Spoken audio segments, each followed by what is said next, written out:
Jared Randall here, bringing you some news from not so far north. It's been a little while, but like the first message here today is that apparent delay is not delay. Time is real, but time does not work the way that we often think that it works. Time is more like a place that we get to, and we're always moving through it. There is space and there is time, and where the two meet, things happen that are special. And rushing and fearing that we're missing things, fearing that we're not going to be where we need to be, these types of impulses are a misunderstanding of time. There's no delay. I'm thinking of the I'm thinking of the Lord of the Rings movie quote where Gandalf says, "A wizard is never late." So it's exactly when and where he's supposed to be, and that's what's coming through today. First and foremost, there's no delay. And in the world of algorithms and the world of gigs and hustles and so on, it's go, go, go, go, go. You gotta be there, you gotta do it, you gotta go now, you gotta go. There's all this oppression of time, which is a complete misunderstanding of time. Now, I'm not saying there aren't times to go, go, go. I'm not saying there are not times to get the lead out. As I'm driving here, I'm known to have a little bit of a lead foot. I like to go. There are times to go. There are times to get a job done, to get to it, to move, right? But there's also this time to sit and wait and breathe. And we are in that time right now. In the Northern Hemisphere, we are in that time of the cold, the winter, the rains, the sitting and waiting for the sun. The sun has, reached its darkest point, the shortest day of the year, and now we're moving to the equinox, the true beginning of the solar year, the spring equinox. That's the new year. And so what also is coming through today is this, again, misunderstanding of time and the oppression of time that we have received. Okay? We have received certain oppressions related to time. The way the week is portrayed to us. The way the year is portrayed to us. The way the months are portrayed to us. The complete lack of a realization of the moon and the lunar calendar. That's what a month really is. That's what months are really all about. And being detached from that is being detached from something important. It's being detached from important energies that we need. We need to work with that. We need that so much. All this is coming through. And all of this stems from a desire to control. A desire to control. And where does the desire to control come from? It comes from fear. Desire to control always comes from fear. And so in a world of control, in a world of policing, in a world of, I was just talking about this to my kids earlier in the day, of policing our children in their schools. Like that, our kids feel policed. They feel surveilled. They feel just strapped down, and like they can't even be a human being because of the way things are run. And this is not by accident. This is all the system that has built up, and it's all based on control and fear. And these things are passing away. These things are passing away. The more and more that we let them pass away, the more and more that we refuse to live in those systems, in those synergies, and the more that we move to other dynamics of living, and it takes conscious effort to do that often, but once we get into the rhythms of, again, what is a month? How does it connect to the zodiac? How does it connect to the moon cycles? When does the year really begin? The solar year really begins in March. The galactic year begins in August. These are old understandings from people who are more in touch with their own energies, with the energies of being a human being on planet Earth. So that's all coming through, and so little pieces of resistance that we set up for ourselves, literally for ourselves, that feel more like us, that make us feel more human, that make us feel like we're living every day, that we're enjoying the moments. That's super important. That's what's going to bring in space for a truly different and new Earth. And that's where not everyone is headed. I'm not going to say that. There's a sort of mystification in spiritual communities, like that it's just gonna, everyone's just gonna kind of get in line and get in step, and it's all just gonna happen. It's gonna take a lot. It's gonna take time, and it's gonna take grounding certain realities back into place that have been lost for, in some cases, literally thousands of years. And there's been an energy coming through.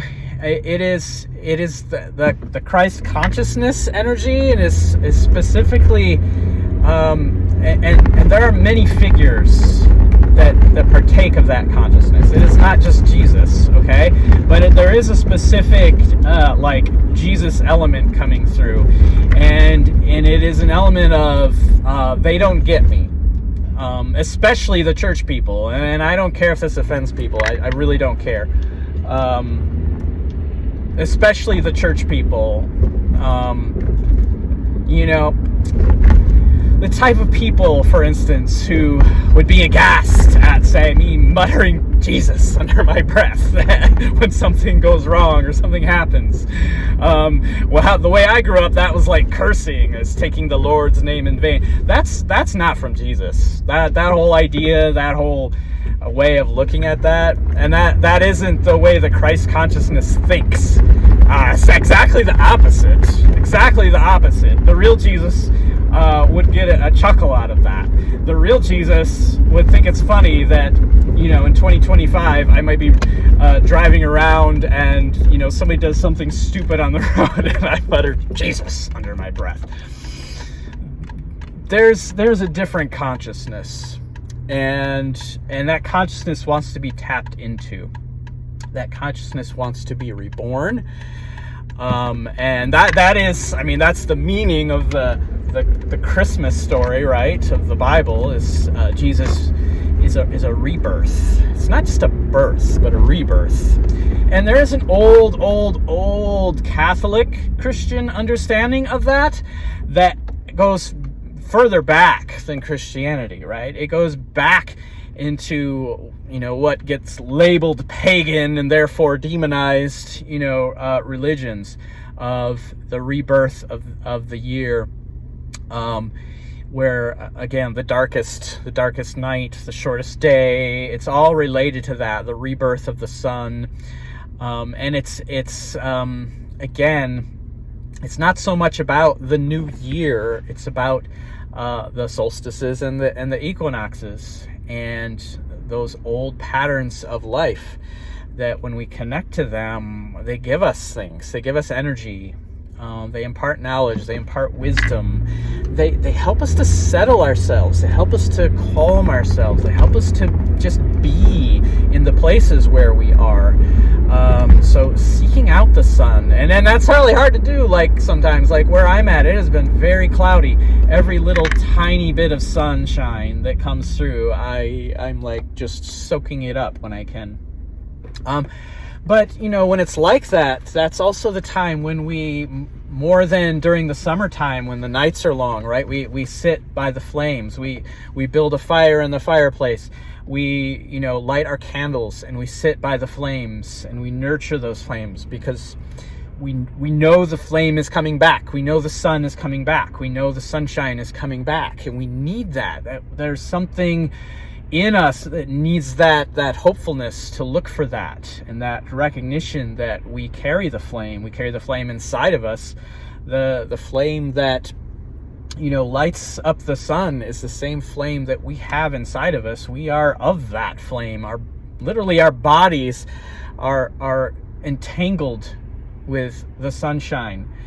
Our ancestors, their lives, their souls, their beings, the lives they lived, the things that they did, the matter that was their bodies, the matter that was the work that they did, and the things that they produced, and the food that they ate. All of that is entangled with that solar energy. And this is a mystery, and it's something to sit with. It's not something to worry about understanding in a scientific way, although science is and is going to more and more understand this. It is coming, it is already happening, and that will continue to happen, where the scientific understandings of these things, especially related to quantum mechanics, is growing by leaps and bounds. But that all is something that on a personal level can and I would argue should be just sat with. Sit by the candle, sit by the flame, nurture it, and wait for the dark night to pass, wait for the winter to pass, wait for things to happen inside of you that are happening. There's energies that are shifting. There's huge energy shifts right now. Collectively, I can feel it in like everywhere. I can feel it in everything, and there's some anticipation. There's also a bit of, it can be anxiety, right? And so, you know, again, burning a candle can help with this, with that anxiety. Sitting with the flames, sitting silent, waiting. This is a time of year for that.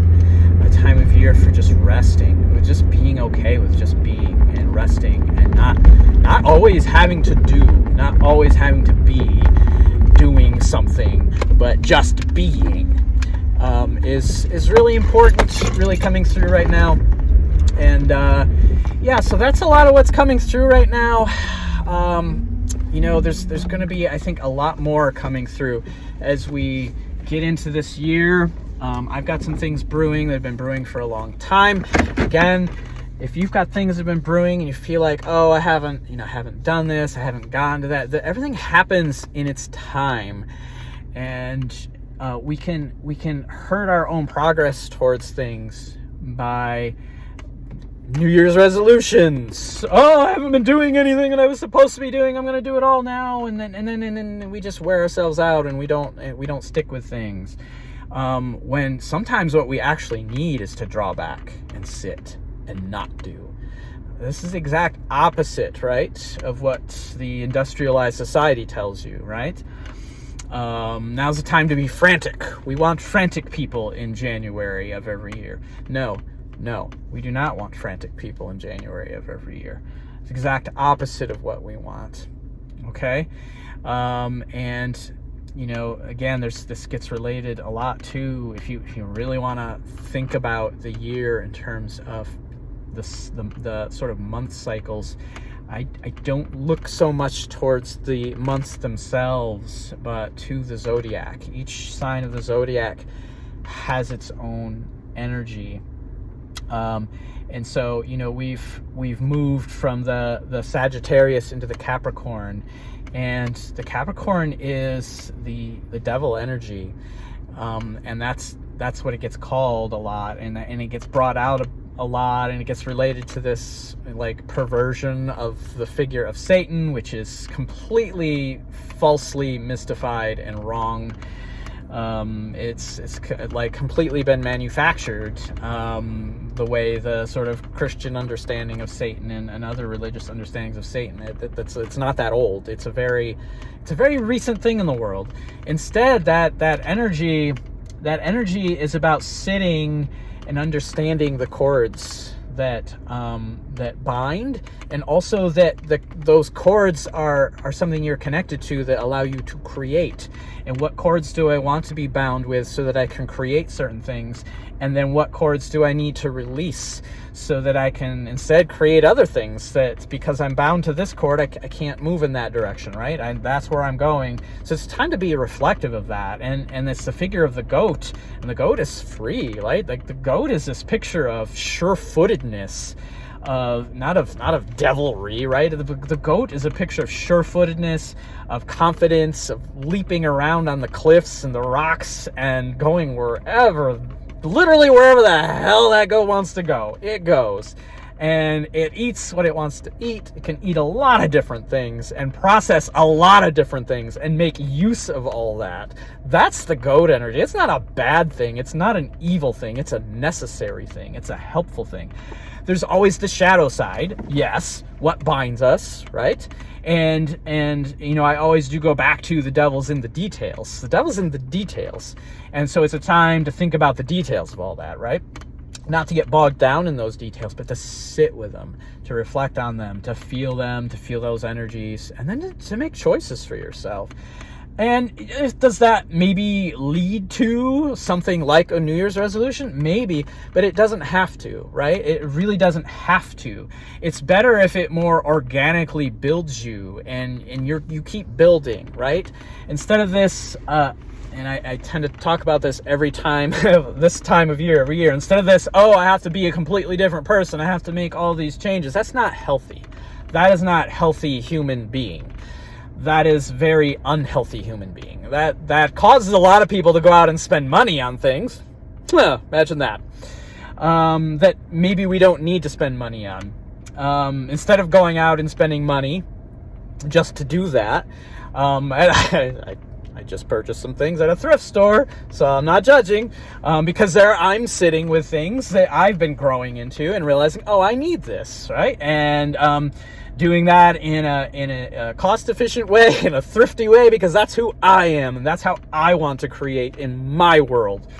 So, and that's the world I want to live in. I want to live in a world where everything isn't just constantly wasted and thrown out, right? Where we use things, we make things, and we keep things, and we find reuses for things.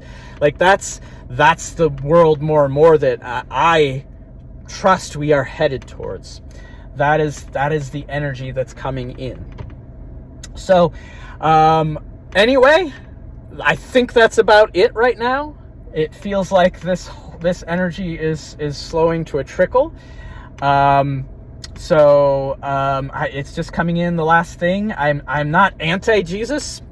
I've gone through my issues with Jesus. But what the truth of Jesus really is there's Jesus energy ready and waiting in all of us. And there's no priesthood. There's no, pastors or ideas about how you interpret, writings in the Bible or the Quran or, any other religious text. That's not what it is. That's not what it is. And to a degree that is like way deep down. That energy is there. But honestly, it's an energy that has played out a bit, and it knows it. If you're, at least for me, this is what I'm getting when I am in touch with the Jesus energy, since a key moment around 2007-8. When I am in touch with that energy is a tired energy. It's an energy that has has done certain things that were its purpose, and also has suffered a lot of coercion into things it never intended, never wanted to bring into the world. Don't get me if you want to know who Jesus was the greatest smuggler in human history. And that would take a lot to unpack, but that's what Jesus really was. Jesus was a smuggler. He smuggled something into human energy, into the human spirit, into human becoming that wasn't there before. And it has a lot to do with getting away from sacrifice. That's what Jesus is really about. And this the whole idea of it is, no, go live. Don't die. Go live, right? The world had gone through a period of darkness where a lot was getting sacrificed in order to achieve things, in order to control things, right? Again, control and a lot of fear. And so I don't romanticize old beliefs. I don't romanticize that there's good stuff there. Don't get me wrong. I don't demonize, right? The idea is to pull out what is needed, what we've lost, right? Don't throw the baby out with the bathwater type stuff. But also, like, don't romanticize it. Yes, there was awful stuff going on at times in certain places, and that it was necessary to get away from that. It's not a good thing to sacrifice, tons and tons of animals every year for the sins of human. That's not. No, we don't need to do that. For a time, there's a point in time where that served a purpose for humanity, where it was actually a positive development, because the alternative at that time was worse, right? It was more eye for an eye, tooth for a tooth. You hurt me, I'm going to kill you. And we still have that energy in the world, don't get me wrong. But we are moving away from it. It's taken a long time to move away from it. And the Jesus energy is an energy of sacrifice, to the extent of, no, we don't need any more sacrifices. We don't need martyrs. We don't need that. And, the irony of it is showing that by sort of being the, greatest example of it happening, right? One of the worst examples of that happening. But I feel this is, again, very open to a lot of different interpretations. On some timelines, Jesus is not just one person. He's several, if not many, different people during a time period. So I'm very open about there's a lot of potential timelines coming back together here, where different versions of Jesus can come back into the world and coexist all at once. It doesn't have to be just one, and that brings in a shockwave of energy from the Christ consciousness, because then, instead of this fragmented Christ consciousness where so much is misunderstood and misplayed and lost, and so much is then misused to again control people and use people, instead a whole lot of energy comes crashing in. And again, we find that the Christ consciousness is already in us. It was already smuggled into humanity, and not in a way of, oh, it's just me. No. One of the most important verses of the Bible in the New Testament is I believe it's the Apostle Paul talking about Christ being the first of many. Jesus being the first of many Christs. And this has gotten, again, because of so much desire to control, a relatively small group of mostly men and uptight men and women, people from back in the day, who wanted Christianity to be this and not that, where it was a much more open field of becoming, of awareness, of knowledge springing forth, of wisdom. It got all constrained, and it just has progressively gotten constrained. And even in the Protestant forms of it, of breaking out of that, it's actually even worse. The constraining of it from that is even worse, because it becomes personal. It becomes this, you are wrong about all of this, therefore you are evil and I'm leaving you, right? Division, fear, control to the personal extreme, and not even just on a sort of general society-wide thing. It's this like, it becomes very embedded in the heart, and it leads to something the Bible itself talks about, is that you can lose the love from your heart, because your heart is just shriveling up because of what it will allow inside of it, right? I won't allow any of this. All that is wrong. All of that is bad. Just like clenching, right? It's the opposite of that. Okay. So, I didn't know all that was going to come through, but it came through. I think that's it. Yishiano rikamo shaiti noronishiara motiara shiakatori inishiale orumutia shanakani atoyamiti shiti anorini kestiti andoromuta shiny kanorinieti stianoromutia. There is much that Christianity brought into itself and hid and changed and stole from humanity, and that is now inverting. It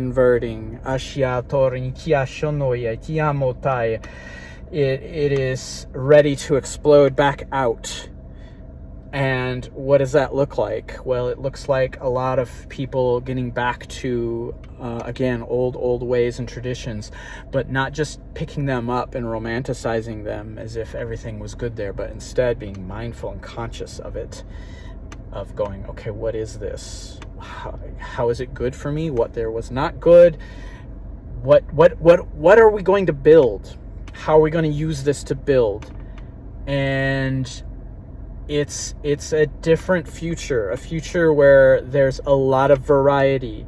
It's not about everyone thinking the same things. It's not about everyone being the same ways. It's not about everyone practicing everything the same way. It's exactly the opposite. And yet within that, it's about all these different practices and ways of seeing, learning to coexist. It's the bumper sticker, the coexist bumper sticker. It's that's here. That's where we're at. That's the potential of this moment, of this now moment right now, and also of the timeline that we're on, this progression that we're on. And the closer we get to that, and the more we fuel that, the more there's going to be backlash against it. So be wise. And so that leads me into the last part of this, and that is, I've been talking about this for a few videos, I believe. There's going to be an opportunity to work with me. I'm going to be looking for 3 people to work with. I'm getting very close to putting that out there, and again, timing is just what it is. The energies have to be right. There was more that had to come in for me to be able to put that out there and have it be what it should be, what it's intended to be. And that's coming. It's getting very close. So that will be out, and I will be distributing that, and that will be an invitation. And that's the last thing here. An opposite of control is invitation. Invite. Hey, take a look. You don't gotta. You don't have to be here. You don't have to stay here. Come visit. And then go. Come and go. Invitations, right? Reaching out, reaching across, reaching through barriers. All these types of things. That's all coming out. We're about to go through some things. We're about to go through some things on a global scale that is going to rock everything. But on these scales that don't get picked up by algorithms, something else is going on. Something else is already happening, and it's going to happen, and it's going to keep going. And I'm inviting you to partake in that. I'm inviting you to find that in your own life. I'm inviting you to trust that that is the case. I'm inviting you to imagine the world you want to live in. That is how the new earth happens.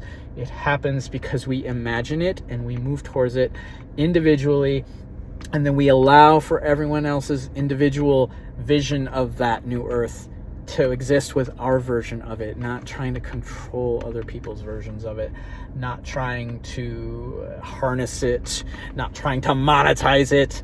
That is all the bogus stuff that is going to be sliding away, just sliding away. And as it does, we're going to find that we don't have to be so urgent all the time. We don't have to be so uptight about our lives, our little livelihoods, how we take care of ourselves, how we take care of our children. There's an energy coming in of trusting that this world is for us, trusting that it's for all of us, trusting that it has what we need. Okay? And then just looking for that and trusting that it's going to be there. And because of that, because we don't feel impoverished anymore, because we don't feel all bound up in lack, we can actually go out and do all kinds of things that we didn't think we could do. We can literally remake society however we want to make it, and we don't need to wait for governments to do it. We don't need to wait for institutions like schools and the police and the military. We don't need to wait for all that to change, right? That's not how things change.